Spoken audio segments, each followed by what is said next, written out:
Good evening to all of you, and thank you for joining us on 13 Plus. Happy Wednesday. I'm Mary Coleman. Let's jump right into your crime files for this weekend. Well, several dozen inmate deaths at the Pima County Jail brought some pretty heavy criticism from family members and those calling for reform. But the sheriff is now applauding the progress made, saying there has not been an inmate death in about 9 months.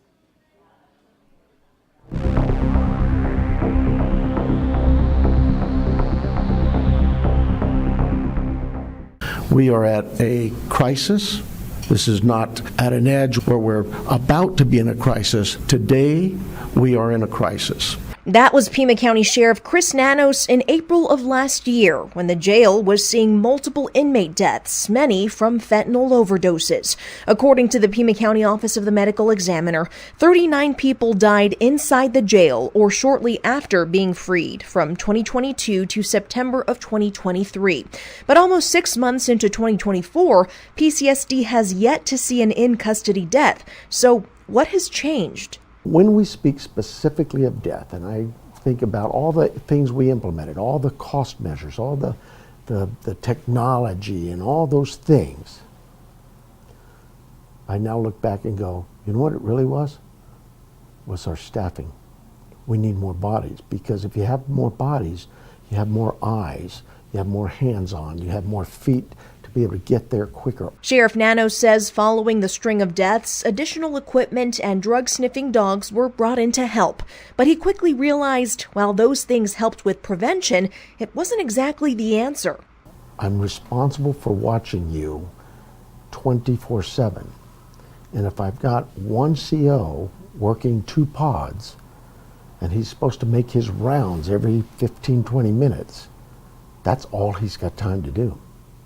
Forget the feeding of the inmates, forget the fact you got medical coming in, you've got all the issues with visitation and court and all those duties.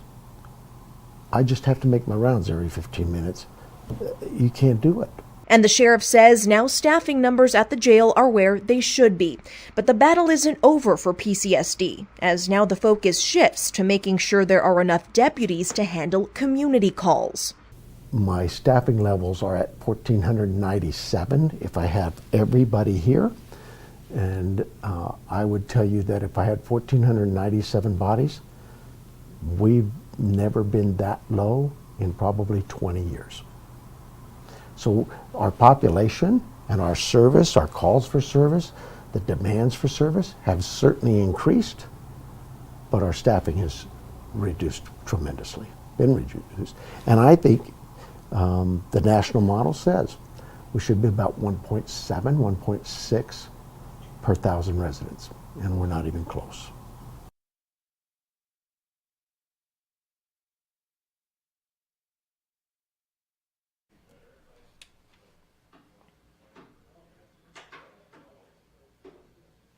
And to our next story now, a Tucson woman wants some answers after receiving 6 water bills in 1 week. On top of that, she says her water has been shut off multiple times over the past year for no apparent reason.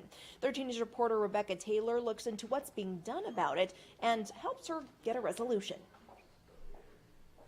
Rebecca Crane says she's been a Tucson Water customer since 2016. Last June, she moved into a new home and established service at that address, but within a month, she says the water was turned off and the problems haven't stopped.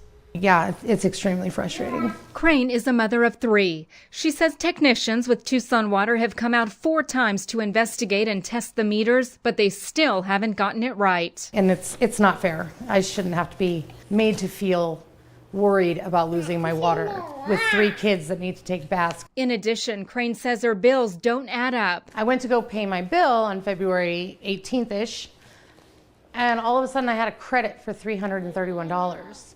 And I'm like, okay, well maybe their investigations are going somewhere and they have some corrections to make. But after that, Crane says 6 new bills came in the mail all at once, showing she owes hundreds of dollars from last year. How do I know that these bills are even accurate at this point. Crane showed us a log of all the calls she's made to Tucson Water customer service. She says agents are apologetic, but their explanations are futile.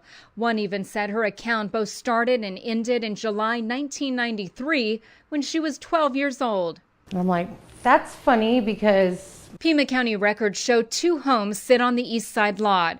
Crane's home was sold in 2022 and renovated prior to her moving in. when they shut me off, here they are billing me for the wrong meter. There's a house behind this house on the same lot, and they were billing me for his. But when they shut me off and I call, they certainly know which meter to turn back on.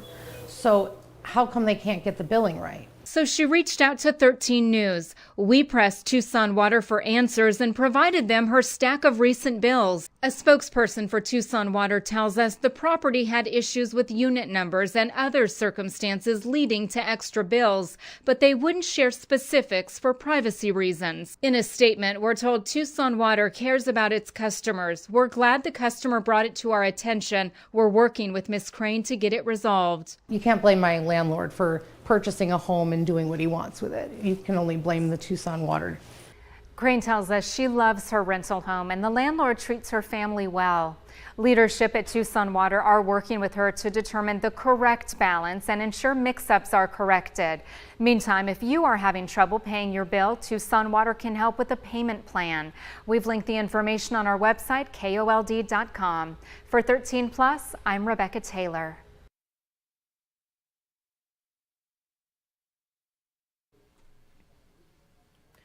We will leave you with a live look from our Mount Bigelow cam. Sadly, I think that's some of the smoke from the area fires that we are seeing with that haze there.